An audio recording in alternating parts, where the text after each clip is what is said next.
সম্প্রতি ভারত বাংলাদেশের দ্বিপাক্ষিক সম্পর্ক নিয়ে বাংলাদেশকে কড়া হুঁশিয়ারি দিয়েছেন ভারতীয় জনতা পার্টির নেতা ও বর্ষিয়ান অভিনেতা মিঠুন চক্রবর্তী।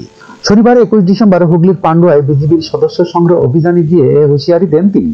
মিঠুন চক্রবর্তী বলেছেন, বাংলাদেশ নিয়ে আমাদের আবেগ অনুভূতি রয়েছে। পশ্চিমবঙ্গের অনেকেই সেটা মনে করে, কিন্তু বাংলাদেশ এরকম হয়ে যাবে আমরা কোনোদিন ভাবিনি। আবেগের জায়গা নষ্ট হয়ে যাওয়ায় খুব কষ্ট পেয়েছি। হুঁশিয়ারি দিয়ে তিনি বলেন, বাংলাদেশ থেকে যেসব সতর্ক বার্তা শুনছি তাদের নেতারা যা পারছে তাই বলছে। আমি একটা কথাই বলবো, ভারতকে খাটো করে দেখবেন না। Don't under estimate India. তিনি বলেন, বাংলাদেশকে দেখে আমাদের শিখতে হবে, বিশেষ করে বাংলাকে শিখতে হবে।